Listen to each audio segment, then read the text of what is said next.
I remember that day clearer than most. Maybe because the words cut through me so quietly, I didn't even realize I was bleeding until much later.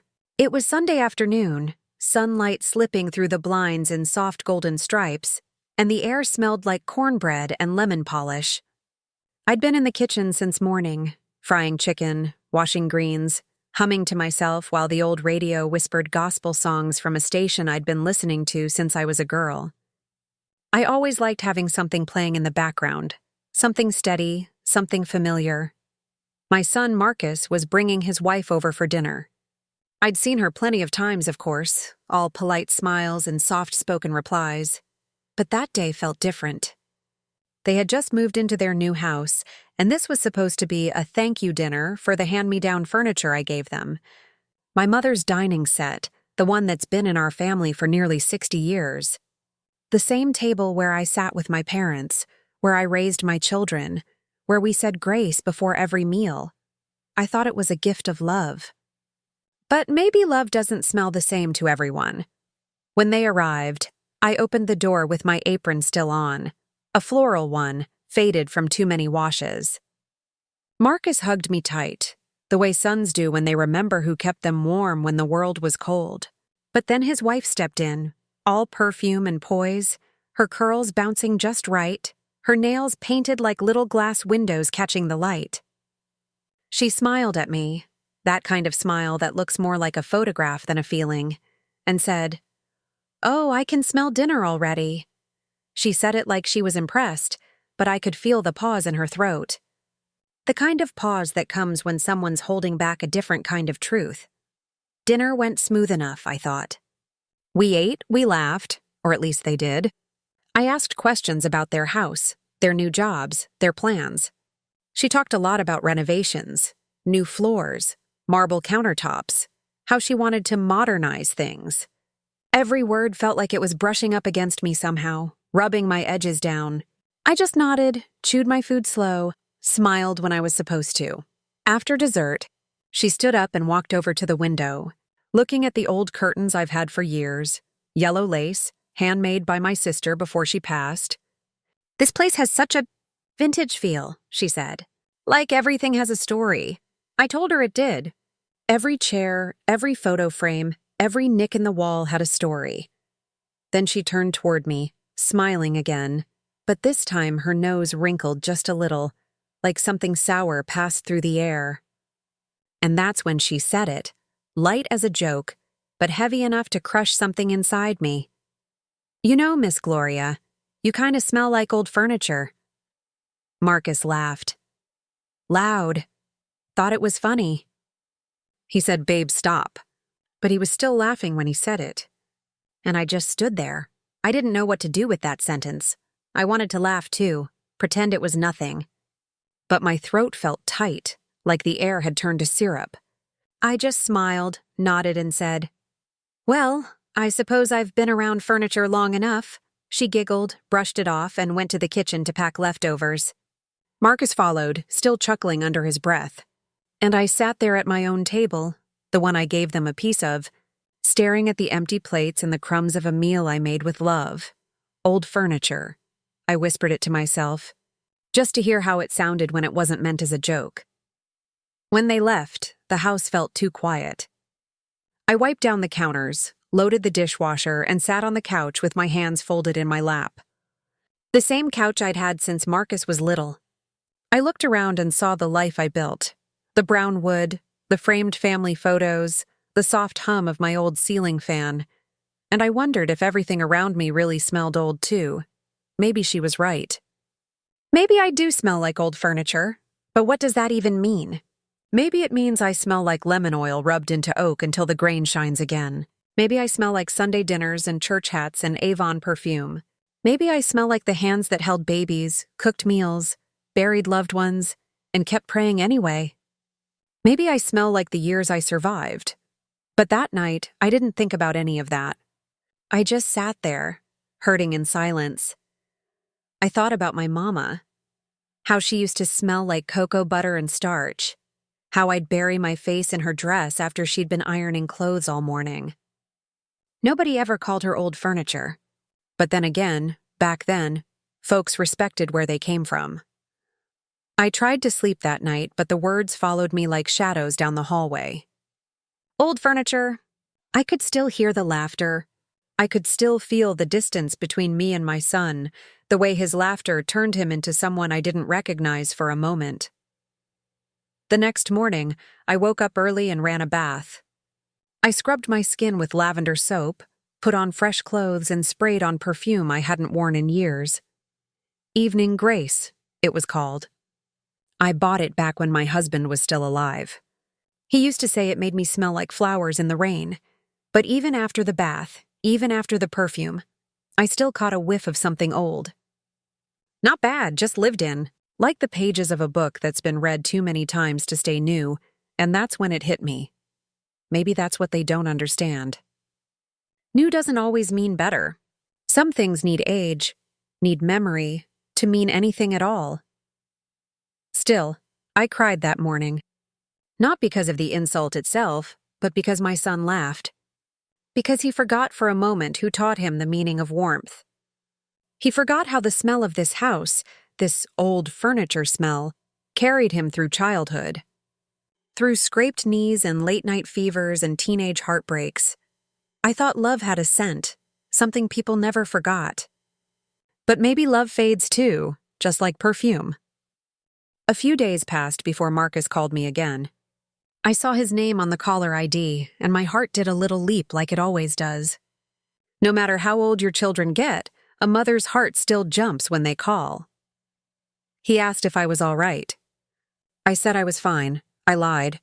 He said, "Babe didn't mean anything by it, Ma. You know how she is? She just says things." I wanted to tell him that words are things. They land, they stick, they stain. But I just said, "I know, baby." Then he laughed a little and said, "You're not mad, are you?" And I said, "No, I'm not mad, but I was something. Something softer than mad, but deeper than hurt. Something like forgotten." After we hung up, I sat at the kitchen table again. The house felt smaller that day. The kind of small that makes your breathing loud, makes you notice the ticking of every clock and the creak of every chair. I picked up the bottle of lemon polish on the counter and turned it in my hands. The smell rose up, sweet and sharp, familiar, comforting. I realized I've been using the same brand since 1979, the year Marcus was born. Back then, my husband and I were renting a little duplex in South Memphis, with floors that creaked like tired bones. I used to polish them every Saturday, just so the place could shine when he came home from work. He used to say, "You keep this place smelling like a home, Gloria." That's a blessing. And now, all these years later, that same smell, the smell of my effort, my care, my living, had become a punchline. That night I made myself a cup of tea and sat in the dark. No lights on, just the glow from the street lamp outside filtering through the blinds. I thought about my life, not in a sad way, just in an honest one. I thought about the way I used to press Marcus's school shirts on Sunday evenings, humming "His Eye is on the Sparrow." I thought about the night my husband died, how the house smelled like rain and medicine and prayers that never got answered. I thought about all the dinners I cooked for people who aren't here anymore. The laughter, the birthdays, the Christmases. If that's what old furniture smells like, then Lord, I'll wear it proud.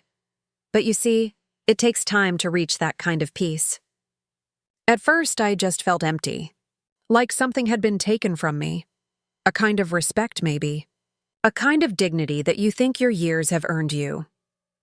The next Sunday, I went to church. I hadn't been in a while, not since before the pandemic. When I walked in, the ushers smiled and said, "Well, look who's here." And it felt good to be seen. The sanctuary smelled like old hymnals, starch, and shea butter. I sat in my usual pew, second from the back, third seat in, and for the first time in a long while, I cried through the hymns. Not because I was sad, but because I felt known again. Surrounded by women who carried the same kind of scent, women who smelled like prayer and hard work, like kitchens that fed generations, like wood polished by memory. After service, Sister Laverne came up to me and hugged me. She said, "Girl, you smell just like your mama used to, like home." And just like that, The ache in me cracked open and softened. That week, I started going through my things. Not to throw them away, but to touch them, to remember them. I opened the cedar chest at the foot of my bed, the same one my husband built before we married. Inside were folded quilts, family photos, a lace handkerchief my mother embroidered with my initials. When I opened it, that old scent came up again: wood, cotton, time. And I smiled. Maybe that's what she smelled that day. All of my years, layered like fabric in a chest, each carrying a story she hasn't lived long enough to understand. I realized something then. Young folks these days, they chase the smell of newness, new cars, new houses, new perfumes, because they haven't learned yet that new fades too. Everything turns into something else eventually. That's the beauty of living. Everything changes, and you carry the scent of every version you've ever been.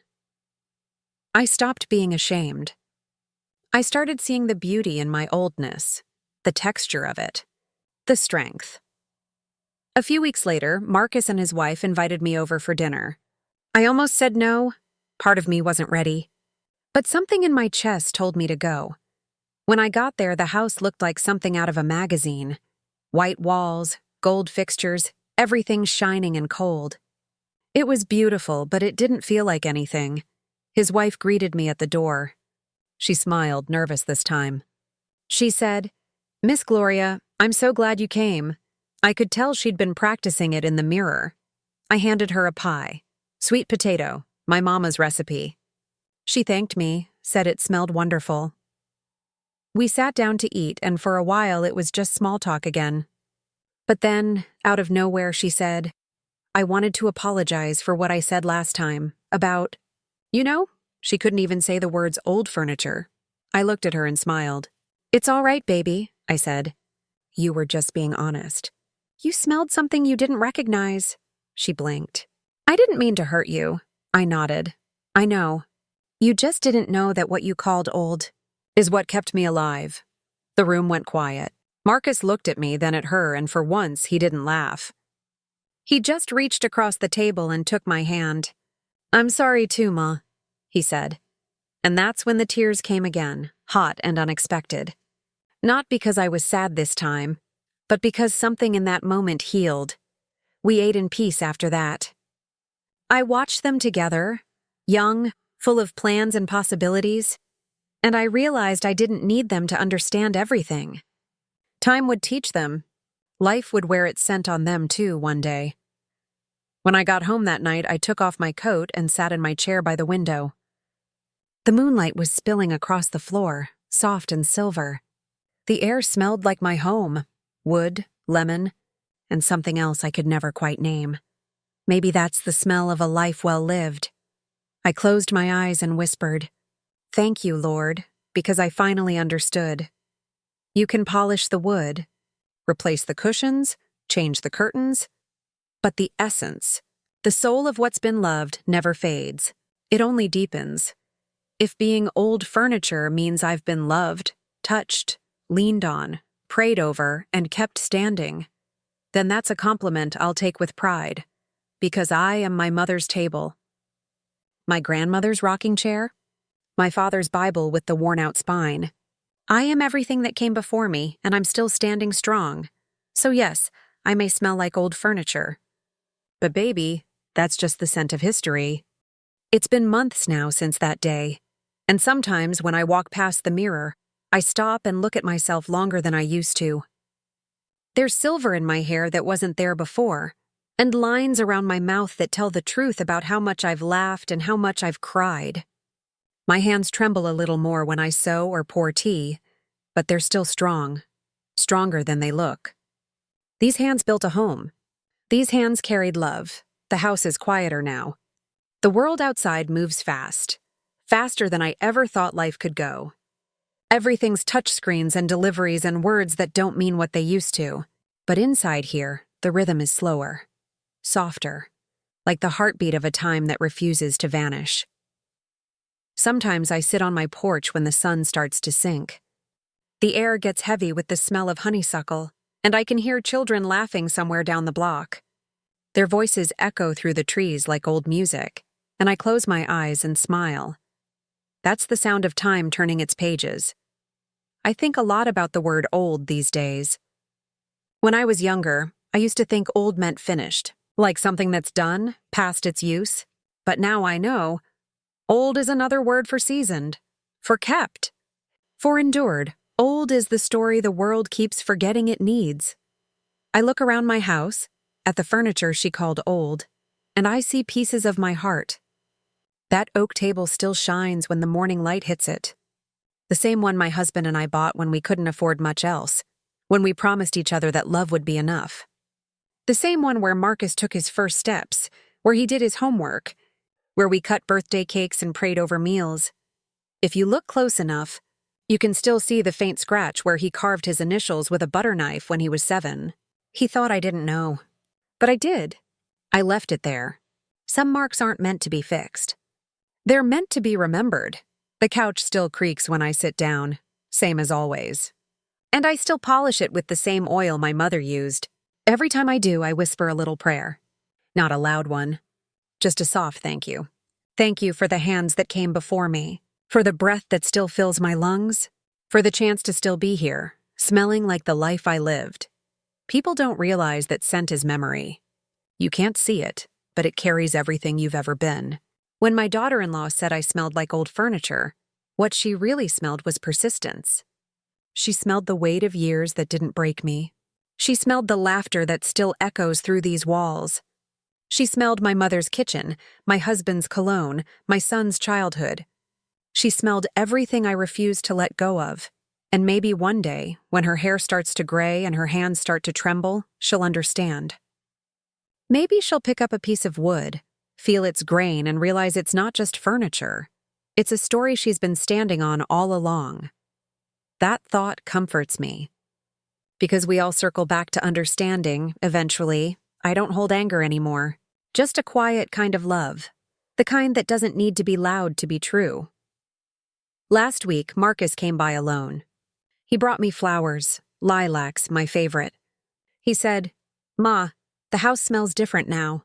I miss how yours smells." I just smiled, because he didn't even realize what he was saying. That scent he missed, that was me. He sat on the couch and leaned back with a sigh, just like he used to. We didn't talk much, just watched the sunlight move across the floor. And for the first time in a long while, it felt like the world had slowed down enough for love to catch its breath. When he left, I stood at the door, watching his car disappear down the street. Then I turned back inside, walked to my chair, and sat down. The house wrapped itself around me like a soft blanket. I breathed in deep. The air smelled the same, warm, wooden, familiar, like stories resting in the grain. Like time folded into the air. I realized then, I'm not afraid of being old. I'm afraid of being forgotten. But I also know now that what is loved is never truly forgotten. It lingers, in rooms, in fabrics, in the scent that follows you long after you've gone. Maybe one day, long after I'm gone, Marcus will walk into a room and catch a faint whiff of lemon oil and sweet potato pie, and he'll remember me. Maybe his wife will too. Maybe she'll smile and say, "You smell that? That's your mama." And maybe, just maybe, the words old furniture will sound softer then, like something sacred. So I keep polishing, keep praying, keep living. My body may ache, my steps may slow, but my spirit, oh, my spirit still hums the same tune. The one my mother sang and hers before her. The one that says, "You were here. You mattered. You left something behind that still breathes. The world will change. The styles will fade. The new will become old. And the old will become precious again." That's the rhythm of life. The scent of it. And as I sit here tonight, the moonlight soft across my skin, I smile and whisper to the silence, "Yes, child. I smell like old furniture. Because old furniture doesn't break easy. It holds weight. It holds memory. It holds love. And I am all of those things. There's a kind of silence that only comes with age. It's not empty. It's full of echoes. Full of every word you ever said. Every prayer you ever whispered into the dark. every laugh that once filled your kitchen. It's a silence that hums with life, even when the house stands still. Sometimes I walk from room to room, just touching things. The back of a chair, the edge of a photo frame, the worn handle of a cabinet. Each one carries a little warmth, a little story, a little part of me. I don't rush it anymore. I move slow, like the world finally found its rhythm again. My rhythm. When I was younger, I used to chase time. Always looking ahead, always thinking about the next thing. Next job, next bill, next holiday. I didn't know back then that time doesn't need chasing. It'll come to you, whether you're ready or not. Now I just let it flow around me, like a river that's learned to be gentle with its stones. Sometimes I catch my reflection in the glass of the curio cabinet. I see my mother's face looking back. Her eyes, her cheekbones, that small crease in the middle of her brow when she was thinking hard. I used to think I'd never be like her. I wanted to be freer, looser, more modern. But now, every time I see her in me, I feel comfort, like she's still here, standing in the light with me. She smelled like starch and cocoa butter and faith. The kind of faith that never shouted but never broke either. I used to stand beside her while she pressed shirts in the evening, the hiss of the iron steady like breathing. That smell, of fabric and heat and womanhood, it stayed with me. Now I understand. That scent was her, strength made visible, and maybe that's what I've carried. All these years, the invisible scent of survival. I think a lot about what it means to be a Black woman growing old in this world. People see the gray hair, the soft hands, the slowed steps, and they forget what we've carried. They forget that we've been the roots, holding families steady while storms tried to tear them apart. They forget that the reason they can run so far is because we stayed still long enough to build the ground beneath them. We've been the tables folks eat from, the chairs they rest on, the doors they close behind them. Furniture, maybe, but sacred furniture. The kind that holds the weight of generations. Sometimes when I walk into the kitchen, I still hear my husband's voice, low, calm, full of laughter. "You always got this place smelling good, baby." He'd say it every time I cooked, every time I polished the wood. That smell meant comfort to him. It meant home. It's funny how scent can travel through time. You can smell something once and be right back in another decade. One whiff of vanilla and I'm in my mother's house again. One hint of coffee and I'm in the mornings before work, tying my scarf, praying for strength. One breath of lemon oil and I'm young again, singing along with Aretha, my hips swaying, sunlight pouring through the window. Every scent a portal. Every breath a story. People think getting old means losing things. Beauty, energy, time. And maybe that's true in some ways. But what they don't tell you is that you gain something too. You gain depth. You gain quiet wisdom that doesn't need to shout to be known. You learn how to see what's worth keeping. I've learned how to love the parts of myself that used to make me shrink. My skin, rich and dark, still glows under the lamplight. My voice, lower now, softer, still carries a melody when I hum. My laughter has changed, deeper, slower, but it still fills the room the same way. I think about Marcus a lot. He visits more now. Sometimes he comes alone, sometimes with his wife. The other day he brought their baby, my first grandchild. A little girl, all curls and light, clutching my finger like she already knew me. When I held her, she leaned her head against my chest, and I thought, there it is again. That circle of life, closing and opening all at once. I rocked her in my chair, the same one I used to rock Marcus in, and I could almost hear my mother singing through me. The baby smelled like milk and promise. And I wondered what I smelled like to her. Maybe comfort. Maybe warmth. Maybe something ancient that she couldn't name but would always remember. When they left that day, Marcus hugged me longer than usual. He said, "You know, Ma, the baby loves how your house smells. She falls asleep every time we come." And I laughed, because life has a way of turning insults into blessings if you wait long enough. After they left, I sat back in my chair and let the evening settle. The light turned honey gold through the window, and the air shimmered with dust that looked like glitter in the sun. I breathed in deep. That same scent of lemon and wood and memory. That's when I realized maybe I was never meant to smell new. Maybe I was always meant to smell true, because new fades fast. True stays. True stays when the paint chips, when the polish dulls, when the world forgets your name. True lingers in the air, in the touch of things, in the way people feel when they step inside your presence. And that's what I am now. Presence. Not noise, not rush, not newness. Presence. I carry the scent of women who refuse to break. The ones who hummed over hot stoves, who braided hair by the window light, who prayed when nobody thanked them. I carry the scent of hands that healed and fed and forgave. I carry history, and history always leaves a mark. So when the day comes that I'm no longer here, I hope my scent still lingers. Maybe in this house, maybe on Marcus's coat, maybe in the wood of this table. And when someone catches a trace of it, faint but familiar, I hope they pause. I hope they smile. I hope they say, "That smells like her," because then I'll still be here. Not in photographs, not in furniture, but in the breath between memory and love. I've learned that living isn't about keeping everything new. It's about making things last. And everything I've ever touched, every room, every soul, has a piece of me left behind. Maybe that's what old furniture really means. It means you lasted. It means you were loved hard enough to be worn. It means you held people together long after they stopped noticing. So yes, my dear, I smell like old furniture. I smell like the wood that built this family. I smell like faith that didn't break. I smell like home that never moved. And when the world grows quiet, when the lights go dim and the night presses close, I'll still be here, in the grain of the wood, in the hum of the walls, in the scent of memory, because love, true love, has a fragrance that never fades. And if you breathe deep enough, you'll find it still lingering, waiting to remind you where you came from. I am that scent. I am that memory.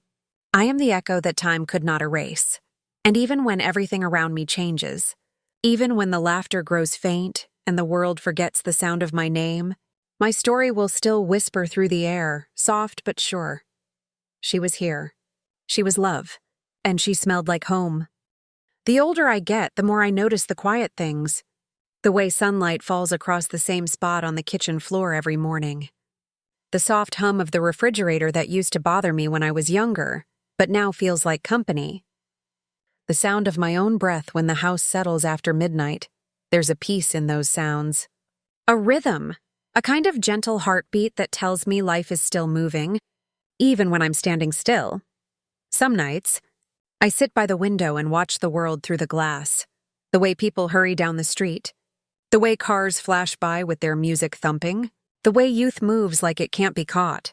I used to move like that too, full of plans, full of fire. I thought the world was waiting for me. Now I realize the world doesn't wait for anyone, but the heart. Oh, the heart. It keeps every moment you ever loved. It stores them, one by one, like keepsakes in a box. Sometimes I open that box. I don't mean a real one. I mean the one inside me. The one full of memories that still breathe. In it, there's my husband's laugh, low and warm, like the sound of honey. There's the day Marcus took his first steps, his diaper sagging and his smile wide enough to swallow the sun. There's the smell of my mother's biscuits on Sunday mornings, the sound of my father's radio crackling while he shaved, every bit of it, tucked away. Nothing ever really gone. That's what people don't understand about growing old. You don't lose things, you carry them. You become heavy with love, with memory, with the weight of living. You walk slower not because you're weak, but because you're full. Full of everything that ever mattered. When you're young, you think love is something that rushes, a feeling that comes fast and burns bright. But the older you get, the more you learn that love isn't a flame, it's an ember. It glows slow and steady, even when the fire's gone out. It stays warm. It stays alive. I think about that sometimes when I'm polishing the table. The same table that's been with me through every season of my life. There are stains on it now that'll never come out. Wine, candle wax, maybe a tear or two. But that's the thing about wood. The marks don't ruin it. They tell its story. I used to want everything spotless, perfect. Now I find beauty in the worn parts. The scratches, the dents, the fingerprints that never quite washed away. Those are the places where love touched and left its trace. People spend so much time trying to make things look new. They forget that new doesn't mean meaningful. The new table might shine, but it doesn't hum with memory. It doesn't remember the way laughter sounds or how prayer feels when hands meet in the middle. Every once in a while, my daughter-in-law still looks at my furniture and shakes her head. Says, "We've got to get you some new pieces." Miss Gloria, I just smile. Because what she doesn't know yet, what she can't know until life teaches her, is that there's a difference between living in a house and building a home. A house can be perfect. A home has to be lived in. A home breathes. A home remembers. And every scent, every worn corner, every faded curtain. That's proof that love stayed. The other day, I pulled out an old photo album.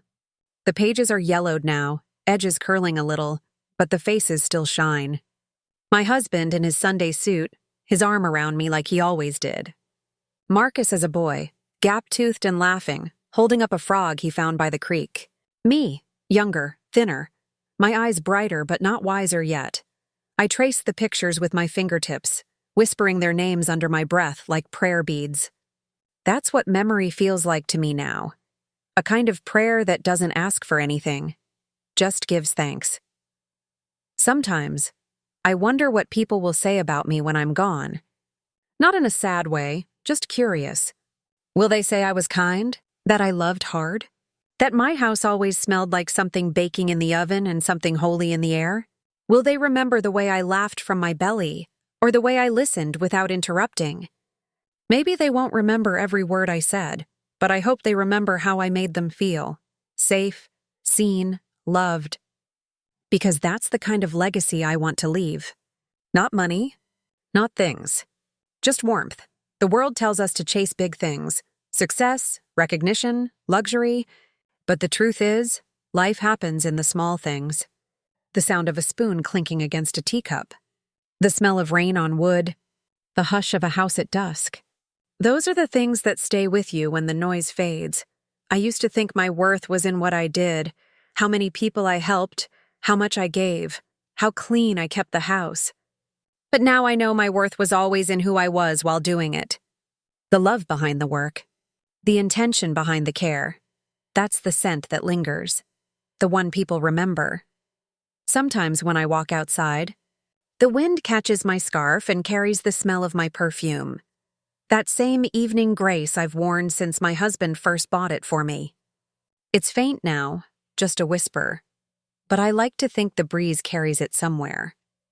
Maybe past Marcus's house, maybe into some stranger's open window.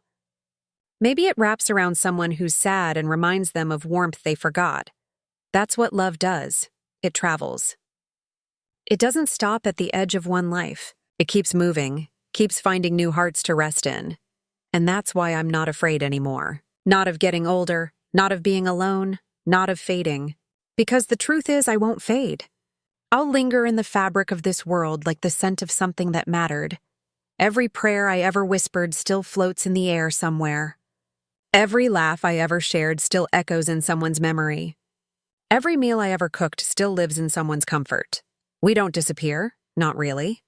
We transform. We become the air that smells like home. We become the warmth in a stranger's smile. We become the quiet in a room that once held joy. I've come to see that the soul doesn't grow old. It deepens. It softens, expands, and learns to love the world even more gently. So when people ask me how it feels, growing older, living alone, losing so much, I tell them the truth. It feels like gratitude. It feels like peace. It feels like waking up every morning, breathing in this old air, and realizing it still smells like love. And that's enough. Because life, no matter how long or short, is really just a collection of scents and sounds and touches that mean something.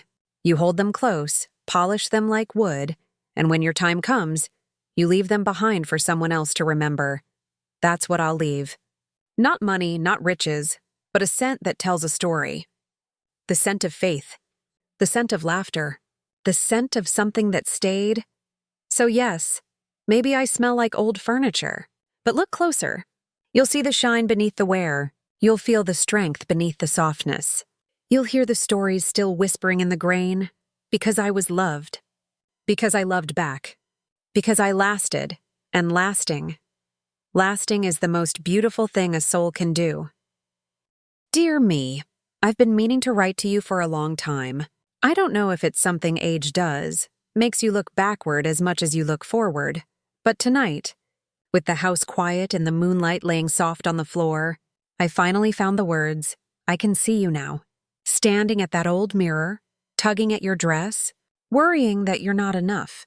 Worrying if your hair is right, if your skin looks too dark under certain lights, if people will see the woman you're trying so hard to become. You don't know it yet, but all that worrying, it fades. One day, you'll wake up and realize you were beautiful the whole time. Not because of what you looked like, but because of the way you stayed kind in a world that wasn't always kind back. I wish I could tell you not to waste so much time trying to be seen. Because, baby, one day you'll learn that being seen and being known are two different things. Seen is what the world gives you for a moment. Known, that's what love gives you forever. You'll spend years trying to hold everything together, family, home, faith, and some days you'll feel like you're breaking apart. But I promise you, you don't break, you bend. You bend like a tree that's seen every storm, and you keep standing because that's what you were built to do. I know you'll have nights where you cry in the kitchen when no one's watching. You'll wonder if you're doing enough, if you're loved enough, if you're ever going to get back the same kind of tenderness you keep giving away. But listen to me. Every tear you cry waters something inside you. Something that will bloom years later when you think all your gardens have gone dry. You'll fall in love with a man who makes you laugh until your ribs hurt and who holds you like the world can't touch you. He won't be perfect, but he'll be real. And when he's gone, you'll think love has gone with him. But it hasn't. It just changes shape. It moves into the air around you, into the furniture, into your cooking, into the way you hold your son when he cries. Love never leaves. It lingers, just like your scent in a room after you've walked out.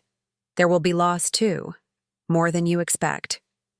People you thought would stay will leave, and the silence they leave behind will feel unbearable. But you'll fill it with prayer. You'll fill it with music. You'll fill it with the sound of your own voice, learning how to say, I'm still here. And you will be. Still here, still standing, still glowing from the inside out, even when the world stops looking your way. You'll raise a son who grows taller than you and forgets, for a while, the woman who made him.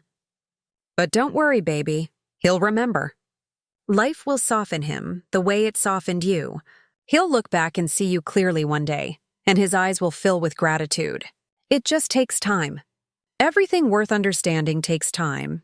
You'll meet his wife, and she'll say something that stings. Something about how you smell like old furniture. You'll smile through it, but it'll cut deep. It'll make you question your worth, your beauty, your place in this shiny, modern world that moves too fast to honor what came before it. But one day, you'll understand that she wasn't insulting you, not really.